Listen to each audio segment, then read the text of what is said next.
What's going on, everybody? Hard to believe it's been another week, but here we are, next edition of Black Box Beat. Well, we got the word on the street. What's up, everybody? I'm Kang. I'm Maria. And I'm Hells. All right, everybody, let's jump into some chat room chatter. One of the things that was a hot topic yesterday for us was Senator Katie Britt from Alabama. The staff are reviewing the steps that supervisors took and whether they should have taken more aggressive action. So at current rate, though, you can't speak to whether or not you utilized all of the powers that were given to you. I really would like to wait for the formal review for the staff to come evaluate the full supervisory record to make an assessment. Absolutely. But we're certainly very focused on that question. And if we didn't do the right steps, we're going to say that. Yes. Well, I find it concerning, though, when you all were asked, each one of you were asked, would you like to see more powers, more strength in this? Every single one of you said yes, when you don't actually know if you utilize the tools in your toolbox correctly, or if the people that were under your supervision were supervising appropriately. I think that's what people hate about Washington. We have a crisis, and you come in here without knowing whether or not you did your job. You say you want more. That's not the way this works. You need to be held accountable, each and every one of you. I'm a big believer you got to own your own space. Wow. Right? Yeah. Are we going to get some accountability, maybe? Oh, yeah. Yeah. Loved it. Loved it. Need more of it. Need more of that. So what did you think exactly there, Maria? So I like that. I like the fact that, just like you said, that accountability, holding people accountable for their responsibilities. I think that's a huge thing. That's why I said, wow. I was like, it's nice to see someone out there who is actually trying to make people be accountable. I think that's great. And I think it's a question on a lot of our minds. Yeah, no, it really is. Definitely a really, really great last couple of days in testimony. Really, really powerful, really strong. Hopefully something comes out of it. First time we've seen them be bipartisan in a long time. I was very pleased to see that. Very, very pleased. I ain't gonna lie, I couldn't watch it. With any of those testimony things, I'd just look for the cliff notes. I would have fallen asleep if I had to watch that thing. I was just looking at I couldn't watch it. I couldn't watch it. I got mine on this technical setup right here on SPX. We're just kind of just chopping around. I'm ready for us to get on up out of this. We did hit that 40-30 today. So we've been that solid white line there to the upside. That's the October lows. It's been prior support. Now it's turning into resistance. We hit that pretty much today, right up there around that 40-30. So we've been between 40-30 and that 200-day moving average. And so, really, I'm just ready for us to get out of this range. So for me, just on this longer time frame here on the daily for SPX, it's just been chop city. And I actually, when I woke up this morning, I was nicely surprised with that little gap up, right? And just like you said, kind of watching ES over that 4,000 area. I would love to see us hold and kind of base around that 4,000, just to be able to create a little bit more solid support through there, to potentially leg up or continue a leg up. So I agree with that area completely. I think it's great. Yeah, it's funny, Kang, because that's back to the exact same area we were with Fed last week, where we kind of empty candled and then shot back down. We're sitting there trading exactly where we were going into and during part of the Fed announcement, which is interesting with the overall topic of the way the market is behaving right now. Are we getting rate cuts or not? Market says yes. Fed says no. Right back in the exact same scenario we were just not too long ago. So definitely a point of interest, definitely something everybody's looking at. Be really, really interesting to see how it plays out.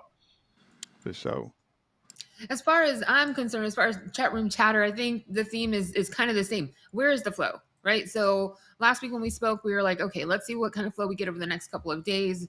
Does that flow will it loosen up after we have FOMC info? But we haven't really seen too much. We've seen select names. We've seen some in things like Shop, CCJ, even Box today, Lulu. So we are seeing some select names start to pop up, But what I will say is that we are running into that 2 to 3 week period in between earnings. So that will start, I believe, next week or the end of next week. But we'll have a 2 to 3 week period where things are just going to be quiet on all fronts, on the flow front especially.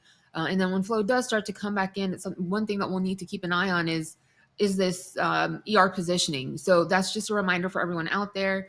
We do have, again, the next round of earnings coming up. So keep that in mind when you're looking at flow. But for right now, I like seeing these little select names that are popping up here and there.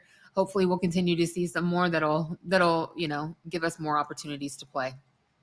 Yeah, Mark, slowly but surely, we're starting to see some activity come back in. Micron kind of set the tone a little bit for semis. We saw really nice flow coming in and playing around with Intel today, which is interesting. It basically hovering around like what, 35-year lows, however you want to call it, with Intel. So it was good to see flow coming back into there. There is flow coming here and there, but it's always very, very opportunistic. You have to pick your spots. You have to be very careful. There is a lot of like weekly flow that's coming in that gives direction in a lot of ways.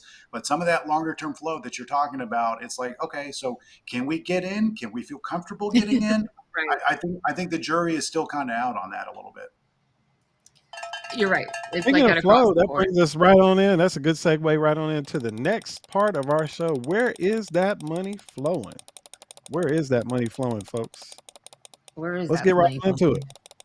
it. Interestingly enough, over the past week, maybe week and a half or so, kind of seen a lot of flow into China and retail names.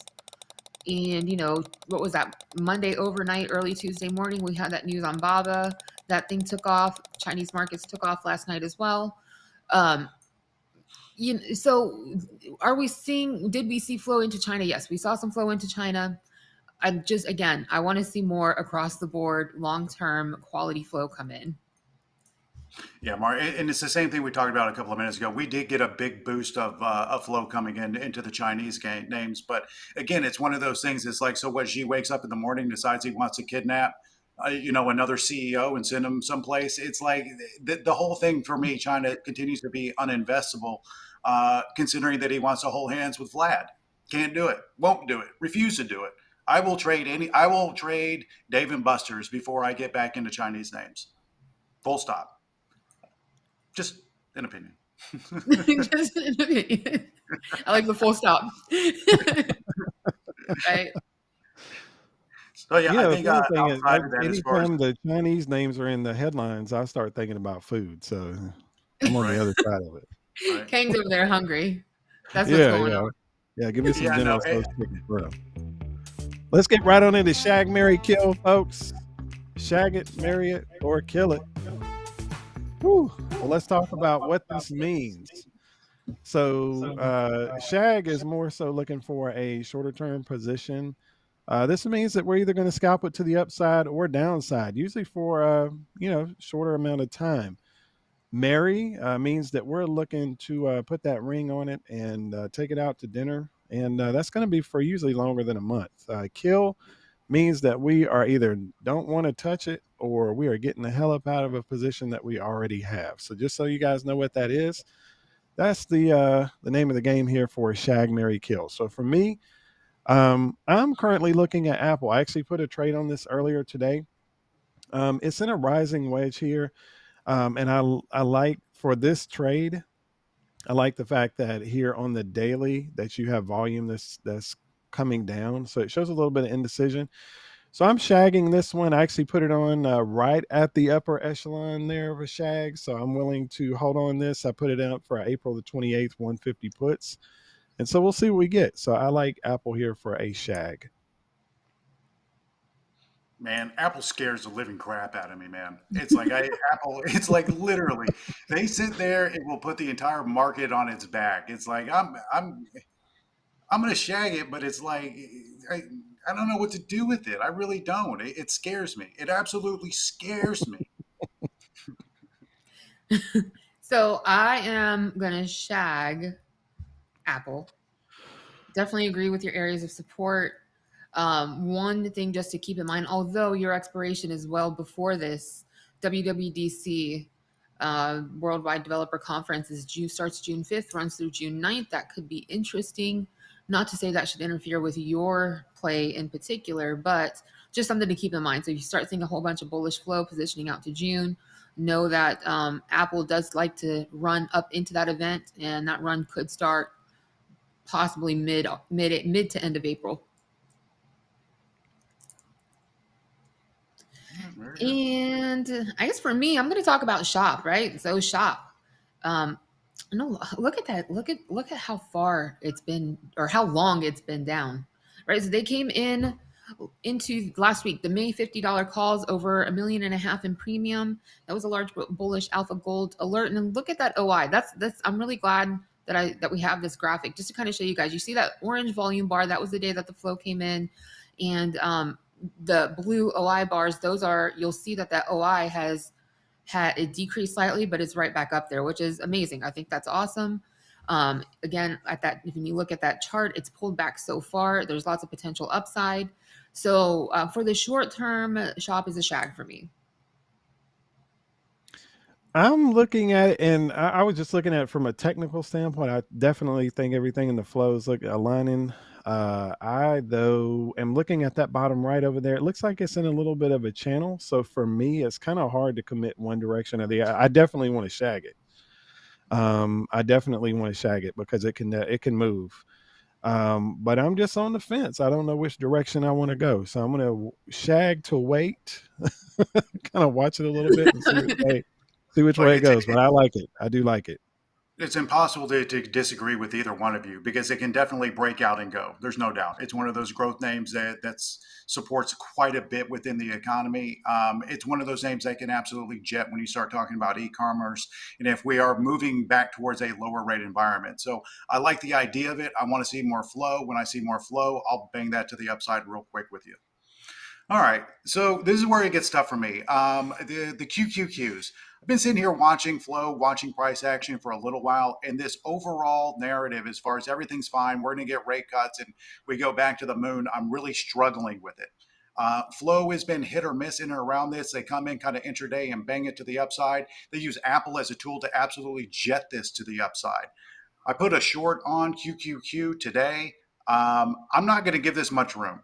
I'm just not, because if we do break out, if we do make that move, I will get absolutely eviscerated on this trade, and I'm not trying to have that happen. We're right back to where we were with the big Fed rate decision. I'm going to take a shot short here. I don't know that there's anything within the narrative and or otherwise that pushes us over the top at this point. So all right. Nobody cares about the bell tolls. Let's get right on into this member question, folks. We really enjoy getting everyone's questions in here, and again, we will get them on for you. Just make sure to send them to us. This week's comes from Day Trader Hoodie. The question is, why do I keep losing money during lunch? How can I stop losing during this time? Hey, look. Just a little bit of background here real quick. Maria and Hells both requested the lunchtime song. Nobody requested this. Nobody did. Nobody wants this. Hell's meant we all would love to hear you sing it. No, that's not what Hell said. The long version.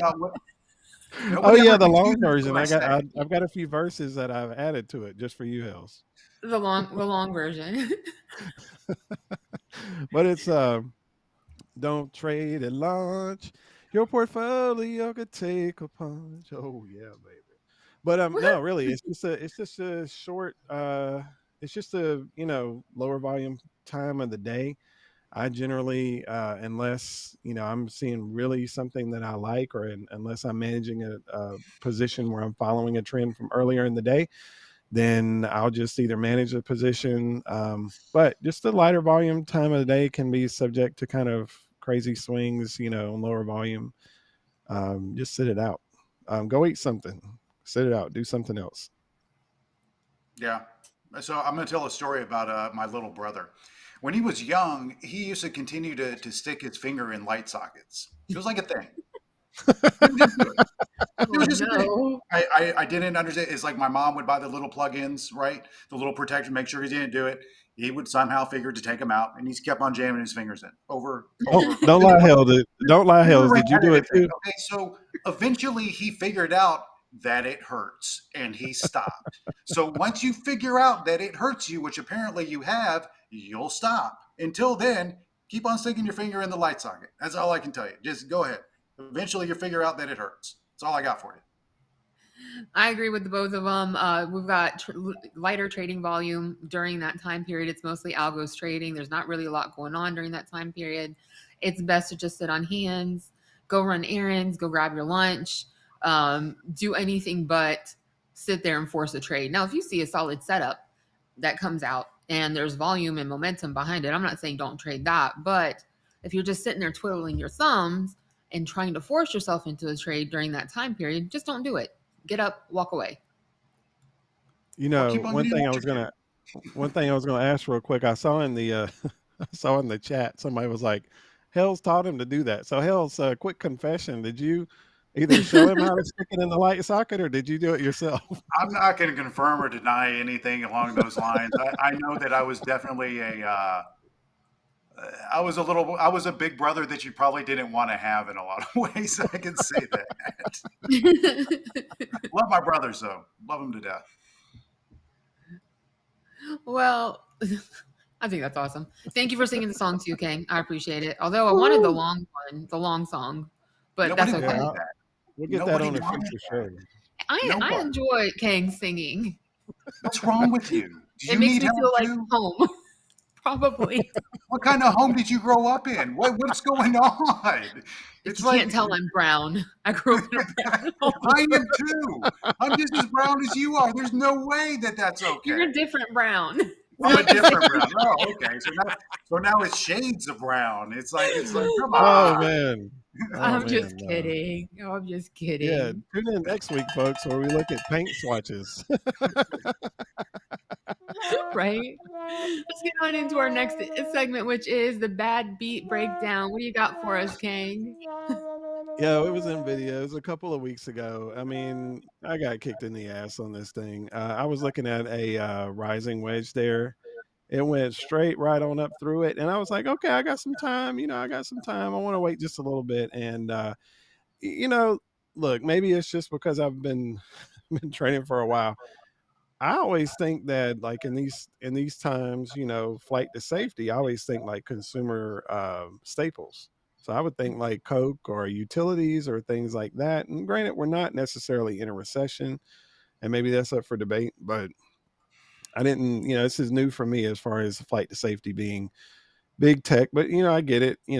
10 years coming down, rates are coming down, and that's those are generally a headwind for them. So with rates coming down, it's a headwind for the semis and some big cap tech. But I mean, it's at a 80% run up, since the beginning of the year. I mean, it's been a crazy quarter for big cap tech. So hey, I looked at it on the technical setup, excuse me, and she continued to run. And I think everybody and their mama wanted to short this thing, but hey, it is what it is. I think everybody and their mama did short that thing. I think that's part of the reason why it broke out.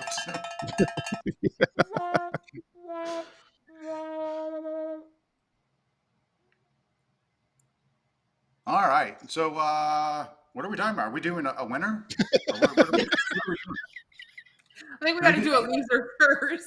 What are we doing? What's A loser. No? We're doing a loser? Yes. What are we doing? A loser. Playing on the fly, folks. All right, that's me. That would be me. This is me right here. Big loser, big L. Took a massive L, trying to think that I was smarter than the algo, smarter than the music, and I absolutely took it in the face. There's a cautionary tale with this that I want everybody to understand, and if I can get a second to kind of work through this. Going back to the beginning of COVID, Charlie and I, who everybody knows who Charlie is, we were watching everything kind of break down all around us, and we both got in heavily short. We literally sat there and watched the market run for almost 2.5 weeks while China was building hospitals, people falling dead on the street, left, right, and sideways, and we kept on pounding to the upside. I think we went from 318 to almost 340 that we did during that period of time until the bottom fell out and reality kind of sunk in.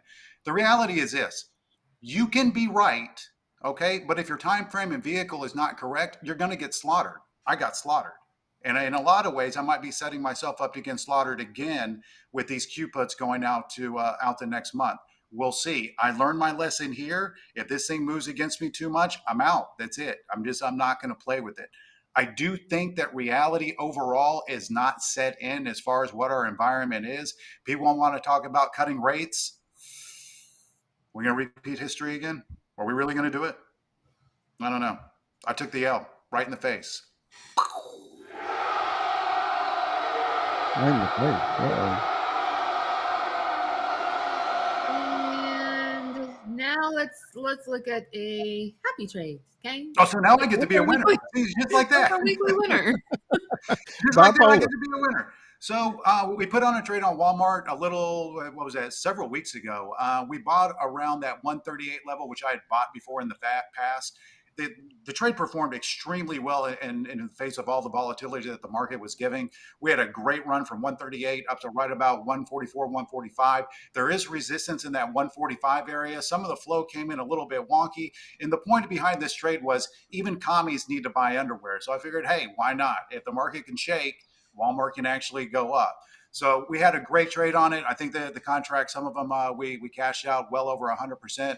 Really nice trade, really fun trade. One of those trades that doing due diligence and having the narrative lined up really, really worked out well at the end of the day, which is something that, I think that we should really spend more time doing all of those things all around instead of just jumping in trades. Build a narrative, build a story, understand your support and resistance on the chart, and then get into it. You'll find that if you don't trade emotionally, you don't trade with anger, you don't trade and just let the simple things just play out for you, you can do really, really well. Walmart was an example of that. It fit and checked all of the boxes. Walmart. Nice job. Beautiful. Thank you. So in fitting with your thesis, I know you're not a comp, but did you go and get underwear at Walmart? I did not. I returned several things to them. So now that I'm out, it's like maybe I take it back the other way. Right. All right, folks, so that brings us to the end of our show for this week. Thanks to everyone for tuning in. And, of course, we'll be here next week. Make sure if you'd like to get those alerts that you go over to BlackBox YouTube page and like and subscribe, and you will know when we are broadcasting live. Also, if you'd like to submit something for the member question, make sure that you hit us up, BlackBoxStocks at... I'll get that email address for you next week. But folks, let's close it out. BlackBoxBeat@BlackBoxStocks.com. There you go. Boom. See Mario coming through in the clutch. Y'all have a good week. We'll see y'all out there. And stay green, everybody. Bye, guys. Take it easy.